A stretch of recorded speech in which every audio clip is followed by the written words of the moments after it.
Ceci constitue le sujet de beaucoup de discussions entre les archéologues et les spécialistes de la religion. Toutefois, les récits de la vie du Christ tels que nous les retrouvons dans la Bible, et qui sont inspirés par la révélation de Dieu, sont une preuve suffisante de son existence. Toutefois, il y a d'autres sources qui contribuent à prouver sa vie et sa mort. Qu'en est-il des historiens antichrétiens? Que disent leurs écrits? Un historien nommé Thallus, dont les écrits datent de 52, parle du Christ. Ces écrits sont aujourd'hui perdus, mais quelques fragments cités par d'autres auteurs nous sont connus. L'un d'eux, par exemple, parle d'une polémique autour de l'éclipse qui eut lieu à la mort de Jésus. Thallus, au 3e tome de son histoire, explique ces ténèbres par une éclipse solaire, ce qui me semble peu rationnel. Écrit de Julius Africanus. Un théologien du IIe siècle, Justin le Martyr, a écrit « Il y a un village au pays des Juifs, à 35 stades de Jérusalem, dans lequel le Christ est né, comme vous pouvez d'ailleurs le certifier à partir des registres de taxation du temps de Cyrénus, votre premier procurateur en Judée. » First Apology, chapitre 34. Justin faisait référence à la naissance de Jésus en Judée, région qui existait toujours de son temps. Mais comme c'était un théologien qui serait normalement porté à soutenir l'existence du Christ, son rapport peut sembler invalide aux yeux de ceux qui doutent. Voici 2 citations d'érudits païens qui avaient accès aux registres gouvernementaux et qui détestaient ce en quoi les chrétiens croyaient. Ils auraient pu aisément réfuter et discréditer l'existence de Jésus s'ils l'avaient désiré. Mais parce qu'ils ne l'ont pas fait, leurs écrits ne font qu'ajouter aux preuves irréfutables de l'existence du Christ. L'un de ceux-ci était Cornelius Tacitus, un historien romain, sénateur, consul et gouverneur de la province d'Asie. En ce qui concerne Jésus et ceux qui le suivaient, Tacitus a écrit « Néron a puni avec raffinement les chrétiens dépravés, comme on les appelait, notoires. Leur initiateur, Christ, a été exécuté lors du règne de Tibère par le gouverneur de Judée, Ponce Pilate. Mais malgré ce revers temporaire, la superstition mortelle a connu un regain de vie non seulement en Judée, où les troubles ont commencé, mais à Rome même. Annales de la Rome impériale, 1544. Julien l'Apostat, appelé ainsi parce qu'élevé dans la chrétienté, il la rejeta, un empereur du IVe siècle a écrit « Le Jésus que vous célébrez était un des sujets de César. Si vous le disputez, je vous le prouverai bientôt, mais aussi bien le faire maintenant. Sachez qu'il était inscrit avec son père et sa mère sur le rôle de Cyrénus. Mais Jésus, ayant persuadé quelques-uns d'entre vous, parmi les pires des hommes, a été célébré maintenant depuis 300 ans, n'ayant rien fait de mémorable.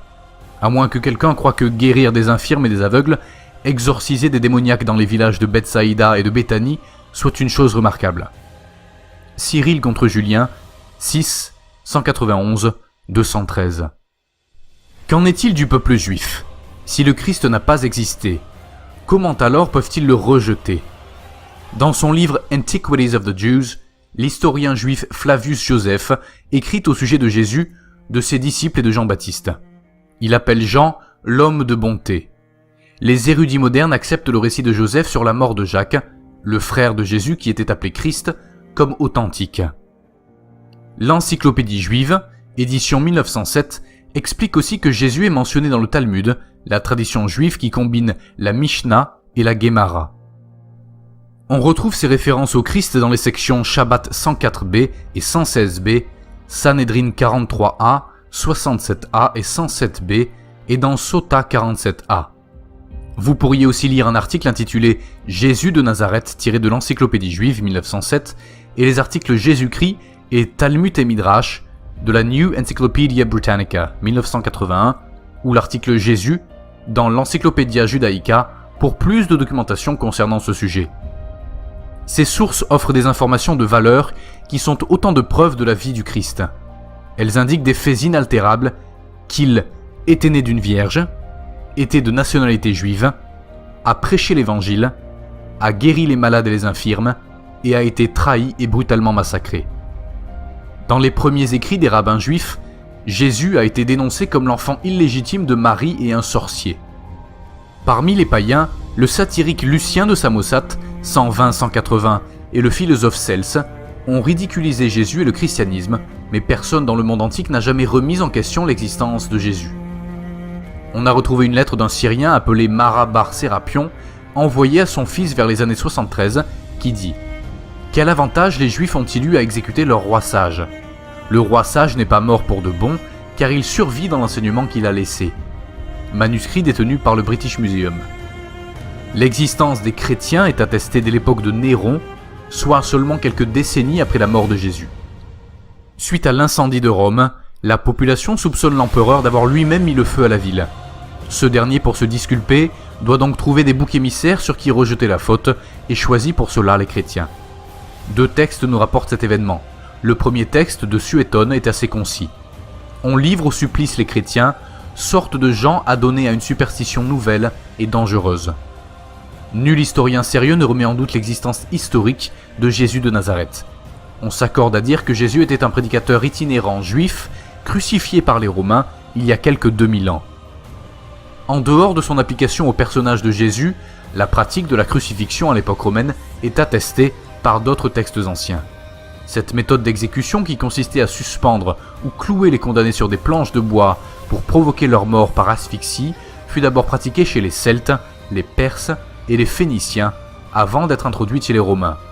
Ceux-ci l'utilisèrent parfois en masse, comme en 71 avant Jésus-Christ, lorsque 6000 partisans de l'insurrection spartakiste furent crucifiés sur la Via Appia, ou lors de la révolte juive de 70 après Jésus-Christ, quand le général Titus fit crucifier des milliers de Juifs à Jérusalem. Considéré comme la plus cruelle des formes de mise à mort, ce supplice fut finalement interdit au IVe siècle par l'empereur Constantin. La première effigie connue de la crucifixion de Jésus est un morceau de graffiti romain où le Christ est représenté avec une tête d'âne. Sur le graffito d'Alexamenos, il est écrit « Alexamenos est fidèle ». Cela pourrait être une réplique au graffito moqueur, probablement d'un Romain qui ne partage pas et ne comprend pas la croyance des chrétiens. Représentant le dénommé Alexamenos priant un âne crucifié, date entre le 1er et 3e siècle.